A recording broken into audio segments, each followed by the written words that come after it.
ఈరోజు టాపిక్ గురించి చెప్పాలి అనుకుంటే we are dealing the concept will be called as simply say how to calculate the performance of an algorithm and as well as దాంతో పాటు linked list అనేటటువంటి దాని గురించి కూడా చెప్పడం జరుగుతుంది. So before going to that, అసలు అల్గోరిథం అంటే ఏంటి, ఎందుకు రాయాలి అనేటటువంటి దాని గురించి మనం మాట్లాడుకోవాలి. సో అల్గోరిథం అనేటటువంటిది ఎందుకు రాయాలి అని అనుకునేట్లయితే ఆల్రెడీ వెరీ ఫస్ట్ క్లాస్లో చెప్పాను నేను. ఏంటి అని అడిగితే what do mean by data structure అని అడిగితే data structure is nothing but it is arrangement of A data either mathematically or logically or anything else. So data కనుక అరేంజ్మెంట్ చేసుకోవడానికి లాజికల్గా కానీ లేకపోతే మ్యాథమెటికల్గా కానీ డేటాను కనుక అరేంజ్మెంట్ చేయగలిగితే దాన్ని డేటా స్ట్రక్చర్ అని మాట్లాడడం జరుగుతుంది. So data structure is not a programming language. So data structure అనేటటువంటిది ఒక ప్రోగ్రామింగ్ లాంగ్వేజ్లో ఉండేటటువంటిది కాదు. ఇది వచ్చినప్పటికి ఏమవుతుందని అడిగితే it is only for a concept. So if the concept is applicable in C language, the same concept will be applicable in C++ and the same concept will be applicable in Java or any programming language. So ఖచ్చితంగా మనం data structures లో concept అనేటటువంటి దాన్ని implement చేయాలి అనుకుంటే that concept and that principle or that concept is be implemented in any of the programming language. So before applying the programming language, whatever the thought we are having, that should be written in a form of a simple English language. మనం ఏదైతే కాన్సెప్ట్ని apply చేయదలుచుకున్నామో ఆ apply చేయదలుచుకున్నటువంటి కాన్సెప్ట్ని ఒక simple English లాంగ్వేజ్లో కనుక రాసుకున్నట్లయితే ఆ లాంగ్వేజ్ని implement చేయడం అనేటువంటిది చాలా చాలా ఈజీగా ఉంటుంది. సో అదే సాఫ్ట్వేర్ డెవలప్మెంట్ లైఫ్ సైకిల్లో కూడా వాళ్ళు వాడేటువంటి ప్రిన్సిపల్ కూడా సేమ్ అంటే ఏంటి అని అడిగితే అనాలిసిస్ అనేటటువంటి వాళ్ళు ఇచ్చిన తర్వాత దాన్ని డిజైనర్ అనేటటువంటి వాళ్ళు ఉంటారు. ఆ డిజైనర్ అనేవాడు ఏం చేస్తాడు అని అడిగితే అనాలిసిస్ పీపుల్ ఇచ్చినటువంటి దాన్ని diagrammatic representation అనేటువంటిది చేయడం జరుగుతుంది. Once the diagrammatic representation is over, that will be converted in the form of a simple English language loki marchi. After that, they are implemented in the form of coding. So this is the sequence for developing a software.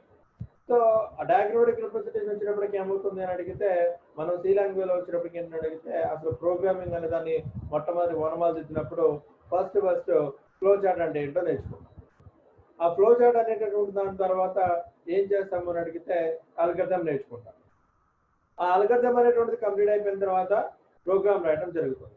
So an algorithm plays an important key role in writing a program. So ఖచ్చితంగా మనం ఒక programme అనేటటువంటిది కాదని ఏదైనా సరే రాస్తున్నాం అంటే ఖచ్చితంగా ఇక్కడ అల్గోరిథం అనేటటువంటిది చాలా చాలా కీ రోల్ ప్లే చేయడం జరుగుతుంది. అల్గోరిథం అంటే ఏం లేదు సార్. సో సింప్లీ సే మీ అందరికీ తెలుసు, an algorithm is nothing but it is a step-by-step procedure to solve a problem with a finite amount of time. ఒక పర్టికులర్ టైంలో ఒక ప్రాబ్లంకి సొల్యూషన్ అనేటటువంటి దాన్ని మనం సింపుల్ ఇంగ్లీష్ లాంగ్వేజ్లో రాసేటప్పుడు స్టెప్ బై స్టెప్ ప్రొసీజర్ కనుక రాసినట్లయితే దాన్నే అల్గోరిథం అని చెప్పేసి చెప్పడం జరుగుతుంది. An algorithm is nothing but it is a step-by-step procedure for solving a problem in a finite amount of time. ఒక స్పెసిఫిక్ లిమిటెడ్ టైంలో స్టెప్ బై స్టెప్ ప్రొసీజర్ అనేటువంటిది రాసుకుంటూ వెళ్ళి ఒక ప్రాబ్లంకి సొల్యూషన్ కనుక నేను చెప్పగలిగినట్లయితే దాన్ని అల్గోరిథం అని మాట్లాడుతూ ఉంటారు. సరే, ఒక ప్రాబ్లంకి కేవలం ఒకే ఒక సొల్యూషన్ ఉంటుందండి అని అడిగితే కాదండి. ఒక ప్రాబ్లంకి ఫైనైట్ నెంబర్ ఆఫ్ సొల్యూషన్స్ ఉంటాయి. సో ఆ ఫైనైట్ నెంబర్ ఆఫ్ సొల్యూషన్స్లో whichever one is the best one is nothing but that is called as an optimal solution. So జనరల్గా ఏంటి అని అడిగితే పాండమిక్ సిచ్యువేషన్ వచ్చింది కదా అని చెప్పేసి మనము మీకు ఎగ్జామ్స్ అనౌన్స్మెంట్ చేస్తారు. ఎగ్జామ్స్ అనౌన్స్మెంట్ చేస్తారు కదా అని చెప్పేసి మీరు ఎగ్జామ్స్ రాసేస్తారా? రాయరుగా. సో మీకేంటి అని అడిగితే ఆ ఎగ్జామ్స్ రాయడానికి మీరు ఆ ఎగ్జామ్స్ రాయడం అనేటువంటి ఒక ప్రాబ్లం కనుక అయితే ఆ ప్రాబ్లంకి సొల్యూషన్ అనేటటువంటి దాన్ని మీరు వెతుకుతారు. ఏంటి దానికి సంబంధించినటువంటి మెటీరియల్, దానికి సంబంధించినటువంటి టెస్ట్ పేపర్స్. సో అదేవిధంగా క్లాసెస్ అనేటువంటిది రివైజ్ చేయడానికి ఎలా రివైజ్ చేద్దామో అందరం కలిపి చదువుకుందామా, లేకపోతే సార్ని డౌట్ అడుగుతామా, ఇలా మీకు రకరకాలైనటువంటి ఛాన్సెస్ ఉంటాయి. These are all will be called as simply say solutions, finite number of solutions. ఈ ఫైనైట్ నెంబర్ ఆఫ్ సొల్యూషన్స్లో you choose one best solution, అంతే కదా. సో మీరు వాటిలో ఏదో ఒక బెస్ట్ సొల్యూషన్ అనేది వెతుక్కుంటూ వెళ్తారు. ఆ సొల్యూషన్ అనేటటువంటి దాన్ని బెస్ట్ అని కనుక చెప్పాలి అంటే ఎలా చెప్తారు? సో అల్గోరిథం అంటే ఏం లేదు, step by step procedure to solve A particular task. అంటే ఖచ్చితంగా ఒక ప్రాబ్లమ్ కి మనం step by step procedure solve చేసుకుంటూ వెళ్తే ఒక అల్గోరిథం అనేటువంటి పాసిబిలిటీ అవ్వదు. We can write so many number of algorithms. Among the so many number of algorithms, which one is the best one అనేటువంటి దాన్ని how you can find out? So ఆ వాటి కోసం ఉపయోగపడేటువంటి కాన్సెప్ట్ నే analysis or performance of an algorithm అని మాట్లాడుతూ ఉంటారు. సో ఈ పెర్ఫార్మెన్స్ ఆఫ్ అల్గోరిథం అనేటువంటి దాన్ని కనుక క్యాలిక్యులేట్ చేయాలి అనుకుంటే we need to calculate two environments. First one will be called as a space complexity and as well as second one will be called as a time complexity అని మాట్లాడతారు. To find out the measurement. So which algorithm is the best one? అంటే ఒక ప్రాబ్లంకి ఒక 4-5 algorithms వచ్చినప్పుడు ఆ 4-5 algorithms లో ఏది బెస్ట్ అనేటటువంటి దాన్ని కనుక పికప్ చేయాలి అనుకుంటే వాళ్ళు ఫాలో అయ్యేటటువంటి క్రైటీరియా కానీ కండిషన్ కానీ పారామీటర్స్ కానీ ఏదైనా సరే మెజర్మెంట్ అనేటువంటిది ఏదైతే ఉందో వాటన్నిటిని క్యాలిక్యులేట్ చేస్తే అవి 2 రకాలుగా కనిపిస్తూ ఉంటాయి. First one will be called as time complexity అని మాట్లాడతారు and the second one will be called as space complexity అని మాట్లాడతారు. First one will be called as space complexity and the second one will be called as a time complexity. Based on these two parameters, so among those number of algorithms, which one is the best one అని ఈజీగా find out చేయొచ్చు. అందులో first one ఏంటి అని అడిగితే space complexity అని అంటారు. ఈ స్పేస్ కాంప్లెక్సిటీలో ఏమవుతుంది అని అడిగితే టు ఎగ్జిక్యూట్ ఆర్ అల్గోరిథం అనేటటువంటిది కంప్లీట్ అవడానికి how much of space is required to accomplish a particular task, that the calculation will be comes under this space complexity. అంటే ఒక అల్గోరిథం అనేటటువంటిది పర్ఫెక్ట్ గా ఎగ్జిక్యూట్ అవ్వడానికి ఎంత స్పేస్ కావాలో చెప్పేటటువంటి కాన్సెప్ట్ నే స్పేస్ కాంప్లెక్సిటీ అని మాట్లాడతారు. And in case of comes to time complexity వచ్చినప్పటికి ఏమవుతుంది అని అడిగితే ఒక అల్గోరిథం అనేటటువంటిది ఎగ్జిక్యూట్ అవ్వడానికి దానికి ఎంత టైం అవసరం అవుతుందో చెప్పేటటువంటి కాన్సెప్ట్ నే టైం కాంప్లెక్సిటీ అంటారు. So basically parameters ఏంటి అని అడిగితే space complexity and as well as time complexity అని మాట్లాడతారు. స్పేస్ కాంప్లెక్సిటీ వచ్చినప్పటికి ఏమవుతుంది అని అడిగితే ఆ అల్గోరిథం అనేటటువంటిది పర్ఫెక్ట్ గా ఎగ్జిక్యూట్ అవ్వడానికి ఎంత స్పేస్ తీసుకుంటుందో ఆ చెప్పేటటువంటి కాన్సెప్ట్ నే స్పేస్ కాంప్లెక్సిటీ అని మాట్లాడతారు. అదేవిధంగా ఆ అల్గోరిథం అనేటటువంటిది ఎగ్జిక్యూట్ అవ్వడానికి ఎంత టైం తీసుకుంటుందో వాటిని క్యాలిక్యులేట్ చేసినటువంటి కాన్సెప్ట్ నే టైం కాంప్లెక్సిటీ అని మాట్లాడతారు. ఈ స్పేస్ కాంప్లెక్సిటీ అండ్ టైం కాంప్లెక్సిటీలో వెరీ ఫస్ట్ వన్ ఏంటి అని అడిగితే స్పేస్ కాంప్లెక్సిటీ అని మాట్లాడతాం.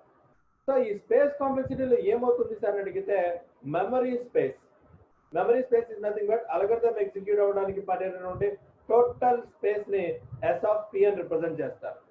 స్పేస్ అన్నమాట, అంటే ప్రోగ్రామ్ కి ఆ అల్గోరిథం కి సంబంధించినటువంటి ఆ స్పేస్ అనేటువంటిది ఏదైతే ఉందో దాన్ని S(P) అని చెప్తూ ఉంటారు. P స్టాండ్స్ ఫర్ ప్రోగ్రామ్ అండి. సో ఈ S(P) రిప్రజెంట్ చేయడానికి బేసికల్ గా 2 రకాలుగా కాంబినేషన్లు ఉంటాయి ఆ స్పేస్ క్యాలిక్యులేట్ చేయడానికి. ఏంటి అని అడిగితే ఆ ప్రోగ్రామ్ అనేటటువంటి ఎగ్జిక్యూట్ చేయడానికి ఖచ్చితంగా దానికి సంబంధించినటువంటి స్పేస్ ఉంటుంది సార్. ఆ స్పేస్ అనేటటువంటి దాన్ని ఫిక్స్డ్ పార్ట్ అని మాట్లాడుతూ ఉంటారు. అదేవిధంగా ఆ ప్రోగ్రామ్ ఎగ్జిక్యూట్ అవడానికి variable part of space requirement అవుతుంది. That is called as variable part అని మాట్లాడుతూ ఉంటారు. సో ఫిక్స్డ్ పార్ట్ అని వేరియబుల్ పార్ట్ అని 2 రకాలైనటువంటి స్పేస్లు ఉంటాయి. సో అంటే ఏంటి అని అడిగితే ఫర్ ఎగ్జాంపుల్ నేను ఒక ప్రోగ్రామ్ రాసినప్పుడు ఆ ప్రోగ్రామ్ లో ఎన్ని వేరియబుల్స్ కానీ ఎన్ని మెథడ్స్ అనేటటువంటి ఉన్నాయో ఆ మెథడ్స్ ని కానీ ఆ వేరియబుల్స్ కి కానీ అవసరమైనటువంటి స్పేస్ అనేది ఇప్పుడు ఫిక్స్డ్ గా ఉంటుంది. అలాంటి స్పేస్ ని ఫిక్స్డ్ పార్ట్ స్పేస్ అని మాట్లాడతారు. అలా కాకుండా అది ఎగ్జిక్యూట్ అయినప్పుడు some times that execution will be continuously repetitive procedure జరుగుతుంటుంది. అప్పుడు కూడా దానికి స్పేస్ అవసరం అవుతుంది. అలాంటి వాటిని వేరియబుల్ స్పేస్ అని మాట్లాడుతూ ఉంటారు.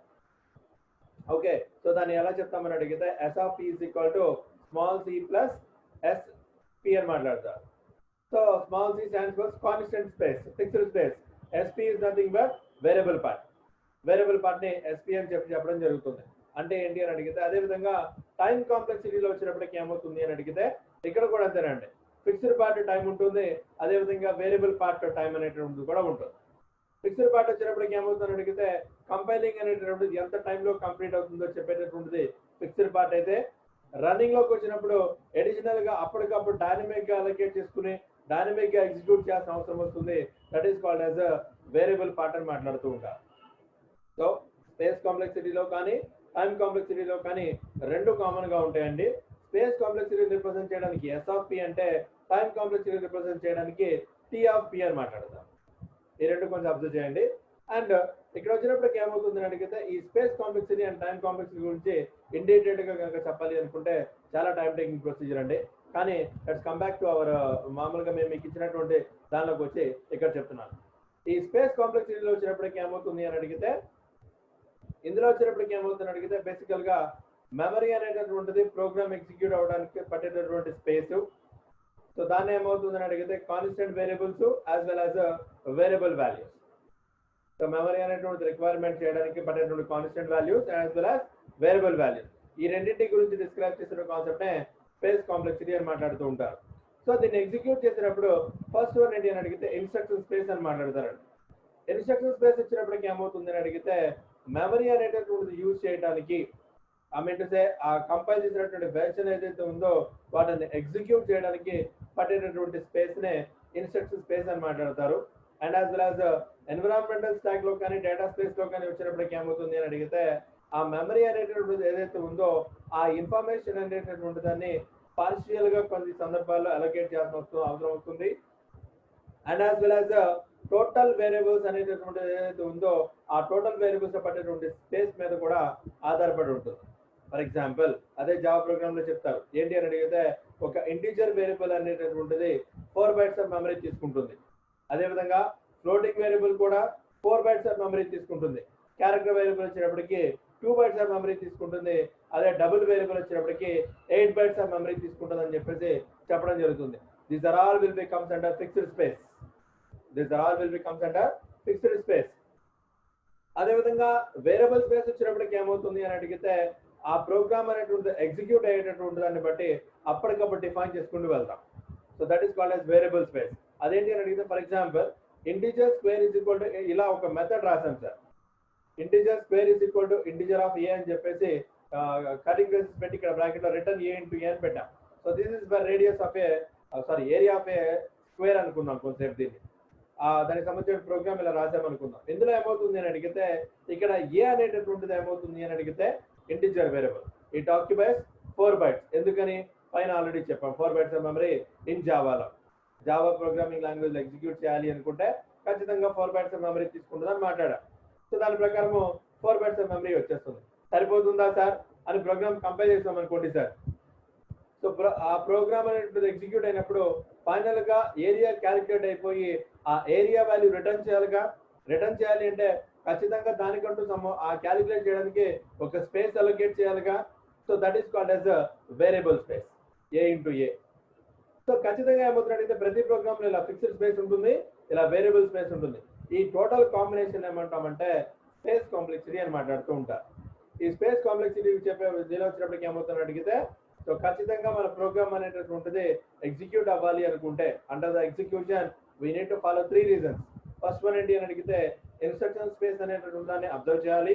అండ్ సెకండ్ వన్ వచ్చేటప్పటికి ఎన్విరాన్మెంట్ స్టాక్ గురించి అబ్జర్వ్ చేయాలి. థర్డ్ వన్ వచ్చేటప్పటికి డేటా స్పేస్ గురించి అబ్జర్వ్ చేయాలి.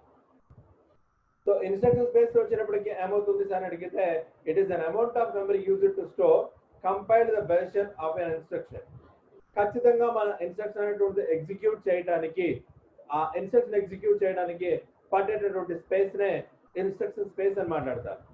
ఎన్విరాన్మెంటల్ స్టాక్ లో వచ్చినప్పటికి ఏమవుతుంది అని అడిగితే ఆ టోటల్ ఇన్స్ట్రక్షన్ లో పార్షియల్ గా ఎగ్జిక్యూట్ అయితే అంటే సగం మాత్రమే ఎగ్జిక్యూట్ అయితే దానికి పట్టేటటువంటి స్పేస్ ని ఎన్విరాన్మెంటల్ స్టాక్ అని మాట్లాడతారు.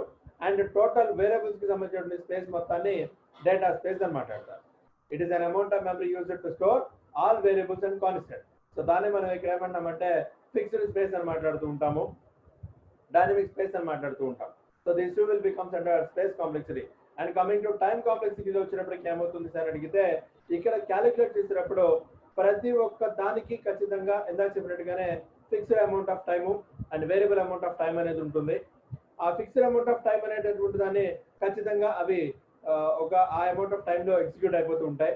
Variable amount of space time వచ్చినప్పటికి ఏమవుతుంది అడిగితే రన్ టైంలో ఆ ఎగ్జిక్యూట్ చేయడానికి పట్టేటటువంటి టైంని స్పేస్ కాంప్లెక్సిటీ అని మాట్లాడుతూ ఉంటారు. సో ఇందులో వచ్చినప్పటికి let me take an example for this. ఈ ఒక ప్రోగ్రామ్ రాసాం sir. So this is nothing but integer some అనేటువంటి ఒక మెథడ్ తీసుకుని దీనిలో ఏ అనేటటువంటి ఒక అరే తీసుకున్నాము, యాజ్ వెల్ యాజ్ ఎన్ అనేటటువంటి ఒక వేరియబుల్ తీసుకున్నాము, ఆర్గ్యుమెంట్ తీసుకున్నాము. ఈ లోపల ఇన్స్ట్రక్షన్స్ అనేటువంటి ఎగ్జిక్యూట్ అవుతుంది.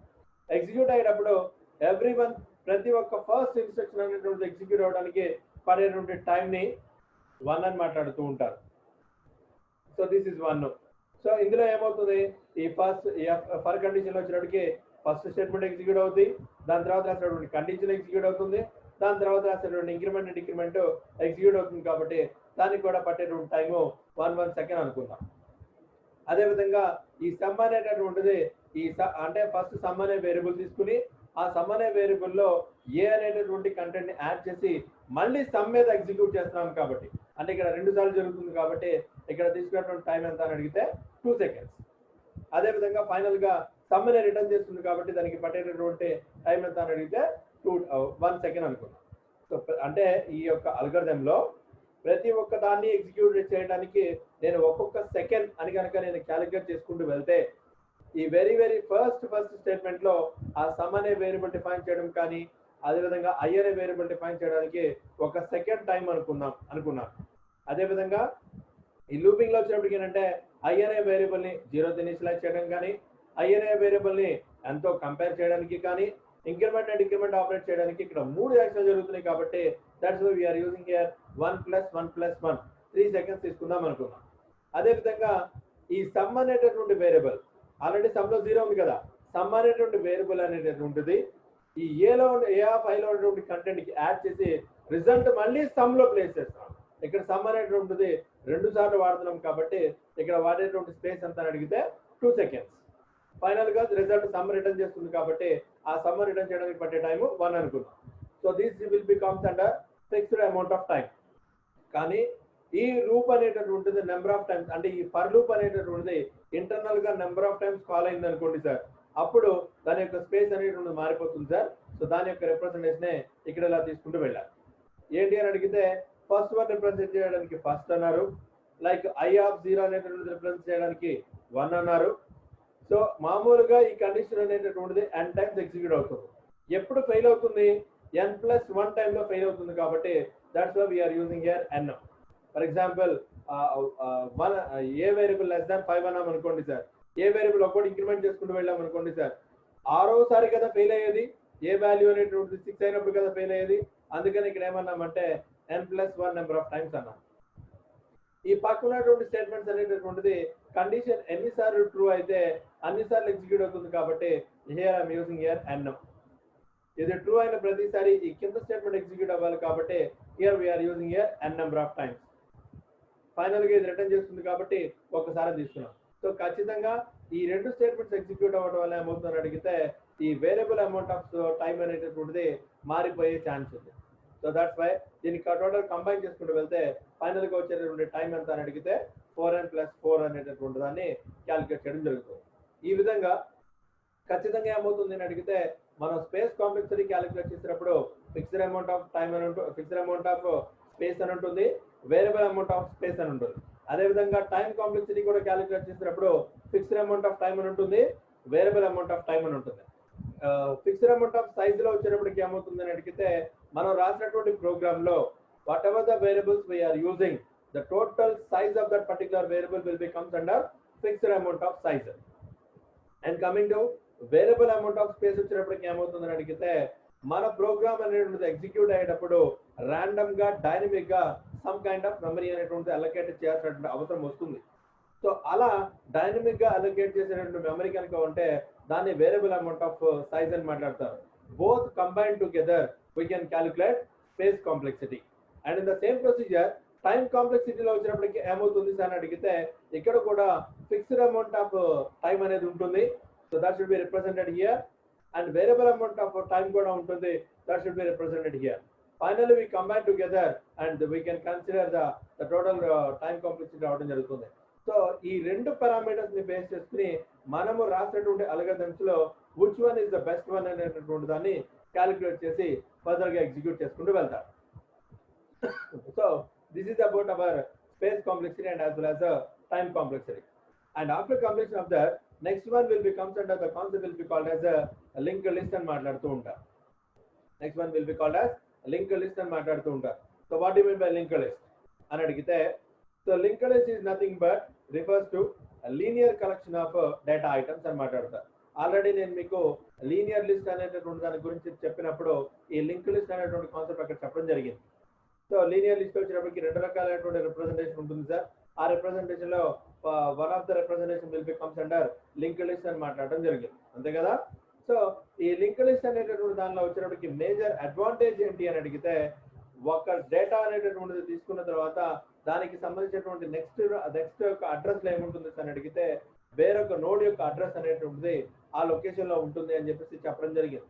సో ఖచ్చితంగా మనం ఈ లింక్ లిస్ట్ అనేటటువంటి దాని గురించి కనుక ఫాలో అయ్యేటప్పుడు we need to follow 2 environments అండి.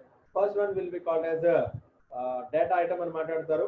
Second one will be called as to represent the address of the next node అని మాట్లాడతారు. సో ఖచ్చితంగా మనం ఈ లింక్ లిస్ట్ అనేటువంటి దాని గురించి మాట్లాడేటప్పుడు ఖచ్చితంగా we have to follow basically 2 items అనేటువంటి దాని గురించి మనం గుర్తుపెట్టుకోవాలి. ఫస్ట్ వన్ ఏంటి అని అడిగితే, ప్రతి ఒక్క దాని ఇక్కడ మనం నోడ్ అని కనుక అనుకుంటే, ఏది లింక్ లిస్ట్ లో జరిగేటటువంటి ప్రతి ఒక్క దాని కనుక నేను నోడ్ అని కనుక రిప్రజెంట్ చేస్తే, ఆ రిప్రజెంట్ చేసినప్పుడు whatever the data we are having the total will be comes under this info, and next node యొక్క దానిలో ఉండేటటువంటి ఇన్ఫర్మేషన్ యొక్క ఆ లొకేషన్ ఐడెంటిఫై చేయడానికి ఉపయోగపడేటటువంటి దాన్ని లింక్ అని మాట్లాడుతూ ఉంటారు. సో ఇందులో వచ్చినప్పటికి ఏమవుతుంది అని అడిగితే, ఇది చూడటానికి యారే లాగానే ఉంటుంది, కానీ ద మెయిన్ డిఫరెన్స్ బిట్వీన్ యారేకి దీనికి తేడా ఏంటి అని అడిగితే, యారే వచ్చేటప్పటికి లైక్ ఎలా అవుతుందని అడిగితే అప్పటికప్పుడు యారే యొక్క సైజు మార్చుకోవడం కుదరదు. సో మేజర్లా ఏమవుతుందని అడిగితే, ఫర్ ఎగ్జాంపుల్ ఇంటిజర్ యా5 అని మాట్లాడారు. యా5 అని మాట్లాడినప్పుడు ఏమవుతుందని అడిగితే, ఆ ఏ అనే వేరియబుల్ యొక్క సైజ్ ఎంత అని అడిగితే 5 ఎలిమెంట్స్ స్టోర్ చేసుకోవచ్చు అని చెప్పారు. లైక్ ప్రోగ్రామ్ అనేటువంటి ఎగ్జిక్యూట్ అవుతున్నప్పుడు కానీ, లేకపోతే అల్గోరిథం అనేటువంటిది కానీ రన్ చేసినప్పుడు, is it possible to change the size of array? Definite గా పాసిబిలిటీ అవ్వదండి. అలా ఎప్పటికప్పుడు డైనమిక్ గా మెమరీ అనేటువంటిది అలొకేట్ చేసుకుని వాటి మధ్యలో లింకింగ్ అనేటువంటిది కనుక ప్రొవైడ్ చేయగలిగితే ఆ వచ్చేటువంటి కాన్సెప్ట్ నే ఈ లింక్ లిస్ట్ అని మాట్లాడుతూ ఉంటారు. ఈ లింక్ లిస్ట్ అనేటువంటి కాన్సెప్ట్ గురించి మాట్లాడేటప్పుడు ఏమవుతుంది అడిగితే, బేసికల్ గా ఇందులో చేసేటువంటి ఆపరేషన్స్ అనేటటువంటివి 3 రకాలైనటువంటి ఆపరేషన్స్ అనేటటువంటివి కామన్ గా ఉంటాయండి. సో ఆ 3 రకాలైనటువంటి ఆపరేషన్స్ ఏంటి అని అడిగితే, మనం ఏదైనా సరే ఒక నోడ్ తీసుకున్నప్పుడు ఆ నోడ్ అనేటటువంటి దాన్ని కొత్తగా యాడ్ చేయడం అనేటటువంటిది ఒక ఆపరేషన్ అండి. ఉన్నటువంటి నోడ్ ని రిమూవ్ చేయడం అనేటటువంటిది సెకండ్ ఆపరేషన్ అండి. అదేవిధంగా ఎగ్జిస్టింగ్ నోడ్ అనేటటువంటి దాన్ని ఏదైనా మార్చాలి అనుకుంటే అప్డేటింగ్ అనేటటువంటిది కూడా థర్డ్ ఆప్షన్ అండి. జనరల్ గా ఈ addition, deletion, updation, I mean to say insertion, deletion, updation, ఈ 3 ఆపరేషన్స్ మీరు ఎక్కడ విన్నట్టు గుర్తుంటుంది. That is nothing but DBMS. మనం డిబిఎంఎస్ అనేటువంటి కాన్సెప్ట్ మాట్లాడుకున్నప్పుడు whatever the actions we are performing on a database is nothing but insertion, updation, deletion. అక్కడ ఏవైతే ఆపరేషన్స్ మాట్లాడుతున్నామో same operations will be comes under this data structure also. So ఖచ్చితంగా మనం ఒక node మీద వర్క్ చేసేటప్పుడు ఆ నోడ్ మీద కొత్త నోడ్ యాడ్ చేయడం కానీ, ఉన్నటువంటి నోడ్ని రిమూవ్ చేయడం కానీ, లేకపోతే ఆ నోడ్ ఏదైనా సరే మార్చాలి అనుకున్నా సరే, these are the basically 3 primary operations will be performing on linked list. So గుర్తుపెట్టుకోండి sir, what you mean by linked list is nothing but linking between one node to another. ఒక నోడ్ నుంచి ఇంకో నోడ్కి కనుక లింక్స్ కనుక provide చేయగలిగితే the total concept will becomes under this linked list. ఈ linked list representation వచ్చేటప్పటికి ఏమవుతుందని అడిగితే, each item will be represented as a node. ఈ నోడ్ లో node having 2 parts. First part will be called as a data part will be represented in the form of information, and address part will be represented in the form of link. Both combined together we will be call it as link. In linked list, what is the usage of this linked list? What is the primary advantage of the linked list, and what is the necessary to implement this linked list and adigite? So to change the size dynamically, it is possible using linked list. And whatever the operations we are performing on the linked list, the operations are nothing but simply say addition of a new element, deletion of a new element, as well as the updation of an element. These 3 operations must be very easily performing on this linked list. So basically ఈ link list మీద work చేసినప్పుడు ఖచ్చితంగా మనం ఒక node అనేటటువంటిది కనుక define చేసామని అడిగితే ఈ నోడ్ లో రెండు కాన్సెప్ట్ ఉండాలి.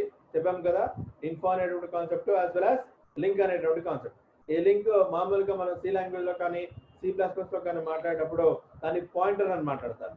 కానీ ఇక్కడ ఏమంటామంటే ఏదైతే క్లాస్ ఉందో ఆ క్లాస్ యొక్క నేమ్ తో రిప్రజెంట్ చేయడం జరుగుతుంది. In case of comes to Java. ఈ లింక్ లిస్ట్ లో మాట్లాడేటప్పుడు ఏమవుతుంది అడిగితే basically we are having 3 types of linked list. First one will be called as a single linked list, and the second one will be called as a double linked list, and the third one will be called as a circular linked list అని మాట్లాడుతూ ఉంటారు. First one will be called as a single linked list, second one will be called as a circular linked list, and the third one will be called as a double linked list అని మాట్లాడుతూ ఉంటారు. Only one way, I mean actually గా linked list అంటే meaning one node will be linking to another node. అంటే వేరొక node యొక్క address తీసుకొచ్చి first node లో కనుక పెట్టినట్లయితే that is called as a link list అని మాట్లాడతారు. ఇది వెరీ వెరీ ఫండమెంటల్ ప్రిన్సిపల్, ఇది గుర్తుపెట్టుకోండి. మీరు డేటా స్ట్రక్చర్స్ లో రాసేటటువంటి ప్రోగ్రామ్ రాయకపోయినా పర్వాలేదు, ఆ రాసేటటువంటి ఆ కాన్సెప్ట్ గుర్తుపెట్టుకుని ఆ అల్గోరిథం రాయండి సార్, మార్క్స్ ఈజీగా పడతాయి. ప్రోగ్రామ్స్ అన్ని ఖచ్చితంగా రాయాలి అని రూల్ ఏమీ లేదు. మనం రాసేటువంటి ఫర్ ఎగ్జాంపుల్ ఇన్సర్ట్ అనేటువంటి ఆపరేషన్ చేస్తున్నప్పుడు ఆ ఇన్సర్ట్ అనేటువంటి ఆపరేషన్స్ కి ఫాలో అయ్యేటువంటి అల్గోరిథం ఏంటో రాయండి, ప్రాబ్లం లేదు. అదేవిధంగా డిలీట్ అనే ఆపరేషన్ కనుక ఉన్నప్పుడు ఆ డిలీట్ అయ్యేటువంటి ఆపరేషన్ కి ఫాలో అయ్యేటువంటి అల్గోరిథం ఏంటో రాయండి చాలు. అంతేగాని ప్రతి ఒక్క దానికి ఖచ్చితంగా ప్రోగ్రామ్ రాయాలి అనేటటువంటిది ఈ డేటా స్ట్రక్చర్ లో లేదు. whenever they asking in the question paper to write a algorithm procedure అనుకుంటా write a Java program to apply insertion operation in linked list అన్నాడు అనుకోండి సార్, అప్పుడు మీరు జావా ప్రోగ్రామ్ రాయాలి. Unless and until you need to write an algorithm. Algorithm అనేటటువంటిది నేర్చుకోండి sir చాలు. Algorithm అంటే ఓ 10-15 లైన్లు, ఒక 100 లైన్లు, ఒక 20 లైన్స్ ఉండవు, 150 to 200 లైన్స్ ఉండవు. కేవలం మహా ఉంటే 10 to 15 లైన్స్ ఉంటుంది. ఆ 10 లైన్స్ గుర్తుపెట్టుకోండి చాలు. కాన్సెప్ట్ ఆ 10 లైన్స్ గుర్తుపెట్టుకుంటే చాలు, ఆటోమేటిక్గా వచ్చేస్తుంది. అల్గోరిథంలో ఏమీ లేదు. స్టెప్ 1, స్టెప్ 2, స్టెప్ 3, స్టెప్ 4 అవన్నీ రాసుకుంటూ వెళ్ళండి. స్టెప్ 1 లో స్టార్ట్ చేయండి, స్టెప్ 5 లో ఎండ్ చేయండి. మధ్యలో పోయినటువంటి లైన్స్ లో ఏదైతే మీరు కాన్సెప్ట్ అనుకుంటారో ఆ కాన్సెప్ట్ ని బోర్డింగ్ ఫార్మాట్ లో పెట్టండి.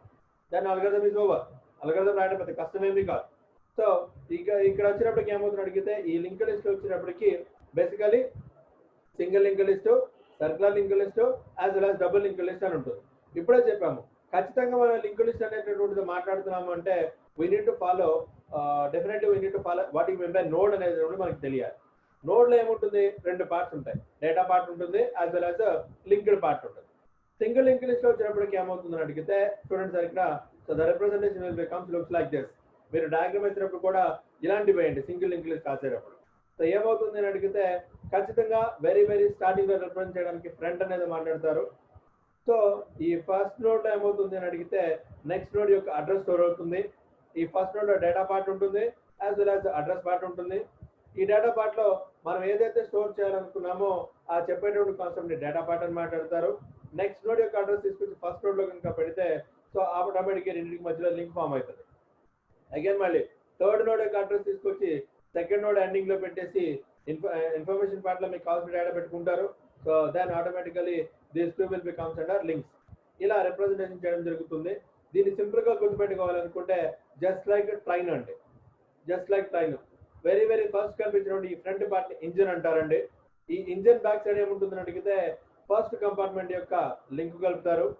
అగైన్ ఫస్ట్ కంపార్ట్మెంట్ ఎండింగ్ లో ఏముంటుంది అని అడిగితే సెకండ్ కంపార్ట్మెంట్ ఎండింగ్ స్టార్టింగ్ తీసుకొచ్చి దీన్ని కలుపుతారు. ఇలా ఒకదానికొకటి కనెక్టివిటీ చేసుకుని వెళ్తే this will be represented looks like A train. కాకపోతే గుర్తు పెట్టుకోవాల్సిన విషయం ఏంటంటే ఇందులో కేవలం వన్ వే డైరెక్షన్ మాత్రమే చేయగలము. ఒక చోట స్టార్ట్ అయితే అంటే ఫ్రంట్ దగ్గర స్టార్ట్ అయితే we go to end direct continuously, ఒకదానికి లింక్ ఉంటుంది కాబట్టి. But it is not possible to back to front, వెనక నుంచి ముందుకు రాలేము. కానీ ఇక్కడ వచ్చినప్పటికి ఏమవుతుందంటే ట్రైన్లో వచ్చినప్పటికీ ట్రైన్ ఎప్పుడు ఒక డైరెక్షన్ లోనే కదా, ఇంజన్ స్టార్టింగ్ అయినప్పుడు ఒక డైరెక్షన్ లోనే కదా వెళ్ళేది. సో ట్రైన్ వెనక్కి వెళ్తుంది కదా, ఇంజన్ ఫ్రంట్ ఉన్నప్పుడు ట్రైన్ వెనక్కి దూసుకుంటూ వెళ్తుందా? కాదు. ఇంజన్ ముందు వెళ్తే దాని వెనక కంపార్ట్మెంట్లు అన్నీ వస్తాయి. ఆ ప్రిన్సిపల్ ని బేస్ చేసుకుని ఈ సింగిల్ లింక్ లిస్ట్ అనేటువంటిది ఫామ్ అవుతుంది. మరి సర్కులర్ లింక్ లిస్ట్ లో వచ్చినప్పటికి ఏమవుతుంది సార్ అడిగితే ఆటోమేటిక్ గా ఈ సింగిల్ లింక్ లిస్ట్ లో లాస్ట్ లో వచ్చినప్పటికి ఏమవుతుంది అడిగితే నల్ ఉంటుంది సార్, అంటే ఎండింగ్ లో వచ్చినప్పటికి నల్ ఉంటుంది. కానీ సర్కులర్ లింక్ లిస్ట్ లో చూడండి సార్, ఈ స్టార్టింగ్ యొక్క అడ్రస్ అనేటువంటిది హెడ్ అనేటువంటి ఇంజన్ లోనే ఉంటుంది, యాజ్ వెల్ యాజ్ ఈ స్టార్టింగ్ నోడ్ యొక్క అడ్రస్ వచ్చేటప్పటికి లాస్ట్ లో కూడా స్టోర్ అవుతుంది. So that's why this is called as circular link list అని మాట్లాడతారు. ఒక సర్క్యులర్ కింద ఫామ్ అవుతుంది. సేమ్ యాజ్ యూజువల్ మొత్తం సెకండ్ నోడ్ వచ్చి ఫస్ట్ నోడ్ ఉంటుంది, థర్డ్ నోడ్ వచ్చి సెకండ్ నోడ్ లో ఉంటుంది, ఫోర్త్ నోడ్ వచ్చి థర్డ్ నోడ్ లో ఉంటుంది. అండ్ వన్ మోర్ థింగ్, ఇక్కడ ఈ ఫస్ట్ నోడ్ యొక్క అడ్రస్ వచ్చి లాస్ట్ నోడ్ ఎక్కడైతే ఉందో ఆ పొజిషన్ లో ప్లేస్ చేయడం జరుగుతుంది. This is called as circular link list. And in case of comes to double link list వచ్చినప్పటికి ఏమవుతుంది అడిగితే ఇక్కడ గుర్తుపెట్టుకోవాల్సింది రెండు. సో ప్రతి ఒక్క నోడ్ లో ఇప్పటివరకు మాట్లాడుకుంది ఏంటంటే నోడ్ రెండు రకాలు ఉంటాయి, డేటా పార్ట్ అని ఉంటుంది, లింక్ పార్ట్ అని ఉంటుంది అని మాట్లాడాము. కానీ డబుల్ లింక్ లిస్ట్ వచ్చినప్పటికి ఏమవుతుంది అడిగితే నోడ్ అనేటటువంటి దానిలో 3 పార్ట్స్ వస్తాయి. ఫస్ట్ పార్ట్ వచ్చినప్పటికి ఏమవుతుంది అడిగితే లింక్ 1 పార్ట్ అంటారు, డేటా పార్ట్ అంటారు, లింక్ 2 పార్ట్ అని మాట్లాడతారు. డేటా పార్ట్ లో వచ్చినప్పటికి ఏమవుతుంది అడిగితే యాక్చువల్ గా నేను ఏదైతే డేటాని స్టోర్ చేయాలనుకున్నానో యాక్చువల్ డేటా స్టోర్ చేసే కాన్సెప్ట్ ని డేటా పార్ట్ అని మాట్లాడతారు. బట్ లింక్ 1 పార్ట్ లో వచ్చినప్పటికి ఏమవుతుంది అడిగితే ప్రీవియస్ నోడ్ యొక్క అడ్రస్ వచ్చి స్టోర్ అవుతుంది. లింక్ 2 పార్ట్ లో ఏమవుతుంది అడిగితే నెక్స్ట్ నోడ్ యొక్క అడ్రస్ వచ్చి స్టోర్ అవుతుంది. So that will be represented here. Suppose ఇదిగోండి సార్, ఫ్రంట్ అనేటువంటిది ఇంజన్ యాజ్ యూజువల్. సో 10 అనేటటువంటిది డేటా పార్ట్. అండ్ ఇందులో వచ్చినప్పటికి ఏమవుతుంది లింక్ 2 లో వచ్చినప్పటికి సెకండ్ నోడ్ యొక్క అడ్రస్ ఇక్కడ స్టోర్ అవుతుంది. అదేవిధంగా కమ్స్ సెకండ్ నోడ్ వచ్చినప్పటికి ఏమవుతుంది 29 అనేటటువంటిది డేటా పార్ట్. ఫస్ట్ నోడ్ యొక్క అడ్రస్ ఏదైతే ఉందో ఆ అడ్రస్ వచ్చి లింక్ 1 లో స్టోర్ అవుతుంది. అదేవిధంగా థర్డ్ నోడ్ యొక్క అడ్రస్ వచ్చి ఈ లింక్ 2 లో స్టోర్ అవుతుంది. ఈ టైప్ ఆఫ్ 2-వే రిప్రజెంటేషన్ అనేటటువంటిది మనకి ఇందులో రిప్రజెంట్ చేయడం జరుగుతుంది. That should be comes to double link list. So గుర్తుపెట్టుకోవాల్సిన విషయం ఏంటంటే లింక్ లిస్ట్ 3 రకాలు, single link list, double link list, as well as circular link list. So వీటి మీద అప్లికేషన్